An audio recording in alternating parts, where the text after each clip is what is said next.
नमस्कार दोस्तों, मेरा नाम है आशुतोष और आप देख रहे हैं डायनामिक इम्पल्शन। आज के इस वीडियो में हम बात करेंगे 5 जनवरी 2023 के करंट अफेयर्स की। और ज्ञान को कभी भी छोड़ चाहे, इसलिए वीडियो को अंत तक अवश्य देखिएगा। तो चलिए आज के इस वीडियो को शुरू करते हैं। इंपॉर्टेंट जानकारी है, इसलिए अंत तक देखिएगा। चलिए सबसे पहली जानकारी देखिए, रेल मंत्रालय ने अपनी हेरिटेज लाइन पर हाइड्रोजन पावर ट्रेन शुरू करने की घोषणा की है। हाल ही में केंद्रीय रेल मंत्रालय ने हेरिटेज लाइन पर हाइड्रोजन पावर ट्रेन शुरू करने की घोषणा की है। ऐसी एक योजना शुरू होगी। इस योजना को हाइड्रोजन फॉर हेरिटेज कहा जाएगा, है ना। हेरिटेज लाइन के बारे में पढ़ना होगा। हाइड्रोजन पावर ट्रेन्स तो आप सभी लोग जानते हैं, हाइड्रोजन चलित होने वाली है। पर्यावरण में भी एक बहुत ज़्यादा अच्छा होने वाला है। और धीरे धीरे अब तो कार्स भी हाइड्रोजन से चलने लग गई हैं, अब ट्रेन्स भी जल्दी ही चलेंगी, है ना। इम्पॉर्टेंट है। अगली एक और जानकारी भी इसी से जुड़ी हो सकती है। गान नगाई उत्सव मणिपुर में एक प्रमुख कार्यक्रम है। देखिए, जिसे जलियां रोंग समुदाय द्वारा हर साल फसल के मौसम के बाद मनाया जाता है। 4 जनवरी 2023 अर्थात कल समुदाय अच्छी फसल के लिए अपना आभार व्यक्त करने के लिए आने वाले समृद्ध वर्ष की प्रार्थना करने के लिए एकत्र हुआ और उन्होंने गान नगाई उत्सव मनाया। ये मणिपुर का प्रमुख कार्यक्रम है, जैसे हमने आपको बताया।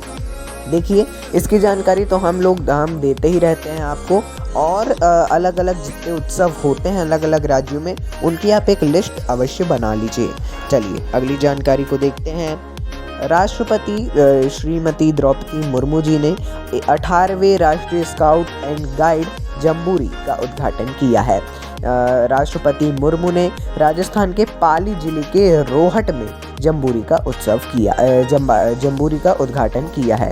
ये राष्ट्रीय scout and guide, Bharat scout and guide नाम आपने सुना होगा। स्कूलों में और अलग अलग जगहों पर इनके कार्यक्रम होते ही रहते हैं। राजस्थान ने 66 साल बाद जम्बूरी की मेज़बानी की है। अलग अलग राज्यों में प्रतिवर्ष इसका आयोजन होता रहता है। आइए आगे बढ़ते हैं। अगली जानकारी, संयुक्त राष्ट्र सुरक्षा परिषद UNSC United nation security council में हाल ही में नए सदस्य शामिल हुए हैं।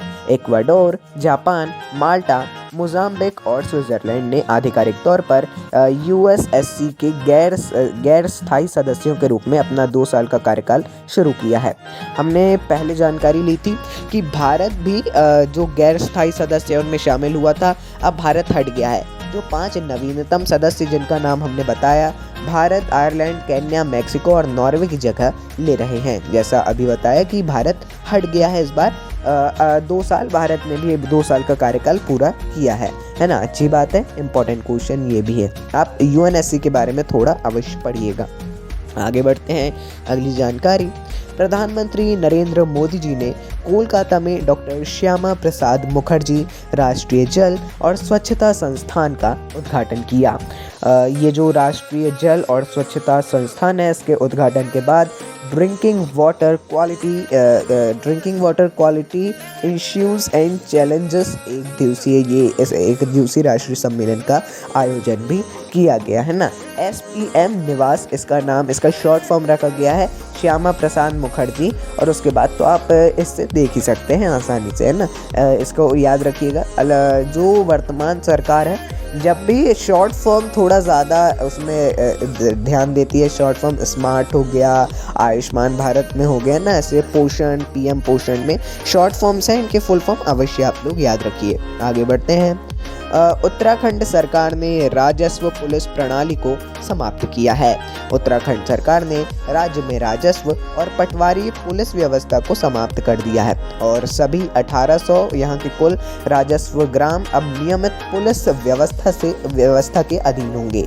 यहाँ पर पहले राजस्व ग्राम चलते थे, वहाँ पर एक मतलब पुलिस की उतनी व्यवस्था नहीं होती थी। अलग अलग पटवारी और राजस्व ऐसे रहते थे, पटवारी पुलिस व्यवस्था थी।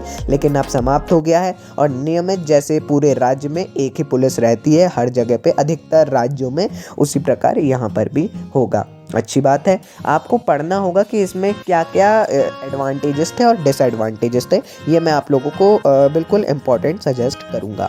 आइए आगे बढ़ते हैं। चीन हाइड्रोजन संचालित शहरी ट्रेनों को लॉन्च करने वाला एशिया और दुनिया का दूसरा देश बन गया है।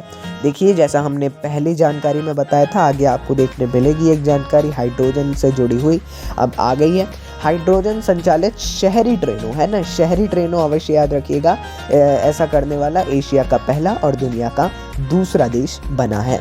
जर्मनी दुनिया का पहला देश था जिसने सितंबर 2022 हाल ही में हाइड्रोजन से चलने वाली ट्रेनों की शुरुआत की थी। हमने इसकी जानकारी भी आपको दी थी, इम्पॉर्टेंट है बहुत ज़्यादा, पढ़िएगा इसके बारे में।